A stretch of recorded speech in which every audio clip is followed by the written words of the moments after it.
Banyak sekali rudud para ulama terhadap ulama ini, biasa mereka ngisi. Dan mereka di dalam membahas ilmiah berbeda dengan sikap dalam pengamalan yaumiyah. Maksudnya apa? Dalam pembahasan ilmiah mereka bisa kita pahami sangat runcing perbedaan pendapat mereka. Kadang-kadang juga mungkin kelewat di dalam menggunakan suatu bahasa, tetapi di luar dalam akhlakul karimah, beramal ibadah di masjid, itu mereka tidak ada perbedaan yang sifatnya mengganggu ukhuwah Islamiyah mereka. Maka sering saya contohkan bagaimana kondisi perbedaan di antara tiga imam mazhab, guru dan murid. Imam Malik guru Imam Syafi'i, Syafi'i guru Imam Ahmad. Kita ambil contoh saja dalam masalah basmalah, ya, dalam Al-Fatihah. Imam Malik berpendapat basmalah itu bukan bagian dari ayat surat Al-Fatihah, tapi dia adalah seperti basmalah atau bismillah pada awal-awal surat yang lain. Sementara Imam Ahmad dan Imam Syafi'i berpendapat bahwa basmalah di awal surat Al-Fatihah, ayat pertama dari surat Al-Fatihah. Lalu setelah itu mereka berbeda lagi dalam masalah membacanya dalam salat. Ya, ada yang berpendapat tidak perlu dibaca karena dia bukan bagian dari surah Al-Fatihah. Kemudian Imam Syafi'i berpendapat dan Imam Ahmad berpendapat dibaca, tapi berbeda mereka dalam salat jahriyah. Imam Syafi'i berpendapat dijaharkan basmalahnya, Imam Ahmad tidak berpendapat tidak dijaharkan basmalahnya. Ini guru dan murid berbeda pendapat. Jadi tidak pernah saling tuduh dengan kata-kata bagaimanapun, tidak ada. Ya. Sekarang ini seakan-akan ada beredar di sebagian kelompok, setiap yang berbeda dengan pemahaman kelompok dia atau ormasnya itu sudah Wahabi saja semua itu. Makanya ketika kita lihat komentar-komentar mereka, mereka tidak membedakan hakikatnya. Ya, kalau kita lihat di antara jenis orang yang seperti ini, imma dia tidak tahu akidah Ahlussunnah wal Jamaah dan tidak membaca sendiri karya-karya orang-orang yang mereka tuduh itu, atau mereka tidak memahami dengan baik apa yang mereka baca kalau mereka baca gitu. Tapi mereka baca dengan rumusan mereka sendiri, dengan pemahaman mereka sendiri. Makanya boleh saja orang baca kitab-kitab ulama tetapi dia pemahamannya keliru. Jangankan kita ulama, Al-Qur'annya betapa banyak orang yang mempelesetkan ayat-ayat Al-Qur'an ketika dia memahami dengan pola pemahaman sendiri atau kelompoknya. Maka dari itulah dakwah Ahlus Sunnah, dakwah As-Salafiyah, atau dengan tuduhan-tuduhan yang lain disebut oleh kelompok lain sebagai Salafi Wahabi dan seterusnya, mereka ketika merujuk dalam memahami berupaya merujuk kepada pemahaman ulama, terutama para sahabat Nabi, untuk menghindari terpelesetnya di dalam memahami sebuah dalil. Nah, dan banyak sekali tuduhan-tuduhan yang dikatakan tekstual dan seterusnya. Tekstual atau kontekstual itu permasalahannya adalah dilihat di mana tekstualnya yang harusnya kontekstual, ya, dan di mana yang harusnya kontekstual dan tidak boleh tekstual.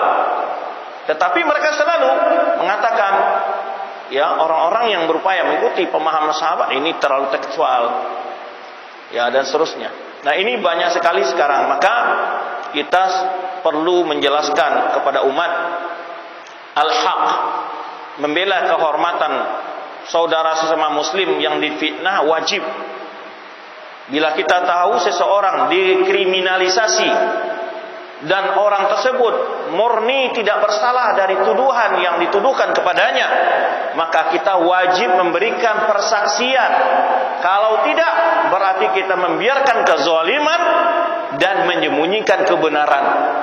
Dan itulah yang melatar belakangi kita untuk membahas kitab yang satu ini, demi untuk menjelaskan kepada umat tentang hakikat kebenaran yang sebenarnya, ya, agar kita tidak menyembunyikan kebenaran, tidak membuarkan kezaliman. Karena Rasul kita sallallahu alaihi wasallam menyebutkan dalam sabdanya, unsur akhaka zaliman au mazluman, tolong saudaramu yang berbuat zalim dan yang dizalimi. Lalu sahabat bertanya, bagaimana menolong orang yang berbuat zalim? Dia berbuat zalim ditolong, bagaimana caranya? kata Rasulullah SAW, tahjuruhu an dzulmihi, engkau hambat dia, engkau halangi dia untuk tidak berbuat zalim. Nah, karena sangat besar ancaman orang-orang yang menuduh kaum muslimin atau orang mukminin dengan sebuah tuduhan yang tidak ada faktanya, maka itu merupakan buhtanan wa itsman mubina. Ma'ruf nahi munkar yang dikatakan oleh Nabi kita Muhammad sallallahu alaihi wasallam, "Man ra'a minkum munkaran falyughayyirhu bi yadihi, fa in lam yastati' fa bi lisanihi, fa in lam yastati' fa bi qalbihi, wa dzalika adhaful iman." Bila ada di antara kalian melihat kemungkaran, maka cegahlah dengan tangan kalian. Jika tidak mampu, dengan lisan kalian. Jika tidak mampu, dengan hati. Wa dzalika, itulah selemah-lemah iman, kata Rasulullah sallallahu alaihi wasallam. Maka demi terjaganya keutuhan ukhuwah Islamiyah dan juga keutuhan sesama anak bangsa, perlu memperbaiki, memperjelas kebenaran itu di tengah umat, biar tidak mereka terkatung-katung selalu diombang-ambing oleh informasi-informasi yang tidak bisa dipertanggungjawabkan. Nah, inilah yang melatar belakangi kenapa kita perlu menjelaskan hal ini kepada umat, ya, pembahasan-pembahasan seperti ini, karena di akhir zaman ini banyak sekali pola-pola di dalam menilai terbolak-balik, yang salah dianggap benar, yang benar dianggap salah. Maka ada beberapa status saya buat, kenapa kemarin waktu dalam sebuah acara ada perbedaan perlakuan antara kumis dengan jenggot. Orang berkumis dipuji, orang yang berjenggot dianggap Wahabi. Kan aneh ya. Kemudian juga ada perlakuan beda antara orang berjenggot. Ketika dukun yang berjenggot dianggap sakti, tapi ketika ustadz yang berjenggot dituduh Wahabi. Kan apa sebenarnya? Ya, banyak sekali ya hal-hal yang kita bisa gambarkan kepada umat bagaimana di akhir zaman ini begitu harus kita berhati-hati dalam menerima informasi, terutama kemudian juga dalam mengkritisi dengan bahasa-bahasa yang baik dan sopan tanpa memprovokasi masyarakat, ya, karena ketika sebagian kelompok mereka tidak mampu lagi membendung melawan hujah-hujah yang diterangkan kepada umat, mereka memprovokasi masyarakat kemudian dengan alasan bahwa dakwah ini meresahkan dan sebagainya. Ini banyak sekali kita temukan di lapangan kenyataan-kenyataan yang demikian. Baik. Jadi oleh sebab itu inilah yang melatar belakangi pembahasan kita pada kesempatan